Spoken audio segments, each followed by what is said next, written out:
Hey, happy Friday to you. It is the 16th of July in time for this week's Friday Funnies. And boy, what a week this has been, huh? Lindsay Lohan got her nails done. Mel Gibson had his brain removed. George Steinbrenner is now under new ownership. And Bristol Palin and Levi Johnston are engaged again. You know, it's hard to keep up with all these stories. That is why I have gleaned only the best of the best for this week's Friday Funnies. Let's start out in Gainesville, Florida, where a man went to the police after he was robbed by a hooker.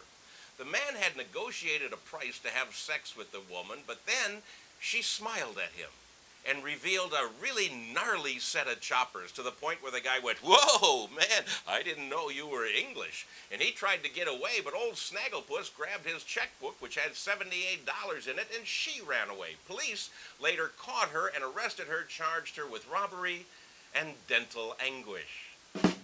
All right, this next guy had an excuse, which makes sense to me. Keith Rasmussen, he was arrested outside of a Madison, Wisconsin strip club after he ran his SUV into the building.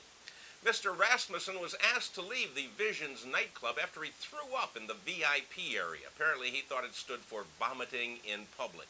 So they kicked him out of the club. He was mad, got in his SUV, turned it around, and backed right into the entrance of the club, causing all kinds of damage. Well, the police were called, and when they got there, he denied driving the SUV and said that he was transported to the location by Martians. Martians. The Madison police said, "I'll be darned, that is the third case of Martian abduction we've had this week." All right, here's a public service announcement for all you kids watching the Friday Funny. Some things you should never, ever do. And here are two of them. First, an example. A 36-year-old man in Belfast, Maine set fire to a car in order to claim the insurance on it. It was a non-working car, so he set fire to it to get the insurance. This is very, very bad. Then he took photos of his torch job and posted them on Facebook. This is very, very stupid. And when you combine very stupid with very bad, you get very, very caught. And the man is currently in jail, where I'm just wondering if next week on Facebook he won't have a photos from jail page. Here's something else you shouldn't do. In Valparaiso, Indiana, two teenagers, a 15 and a 16-year-old boy, they were arrested outside Pat's ice cream parlor.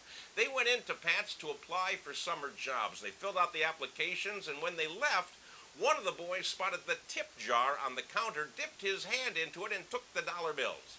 Well, they were caught a short time later, and needless to say, they did not get the summer jobs at the ice cream parlor. Instead, they have decided on careers in politics. And finally this week, a couple of stories of family values. A typical family argument started in South Bend, Indiana, when a 49-year-old man was cooking bacon. His 47-year-old brother-in-law came up to him and said, "Hey, that's my bacon pan."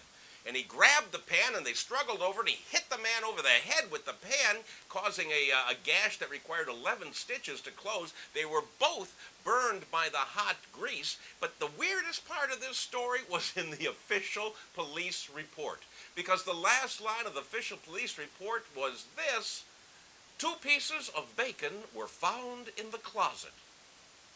No further explanation was given, but I suspect that they ran in there to get away from the fight. And our final family values story in Villa Rica, Georgia, a 29-year-old man took his mother hostage when she refused to do his ironing. This man threw his clothes at his mom, said, "Iron these for me." And she said, "No, I'm not gonna." So he pulled a gun, he took his mom's cell phone and car keys, and he locked her in the house, so she couldn't get away. Well, she finally escaped and went and got police. They came and arrested his son, or her son rather. And the mother said, "I may not want to iron his clothes, but I'll be happy to press charges." That's irony at its finest.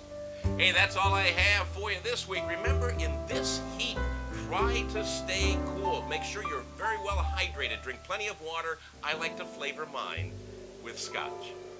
I'll see you next week.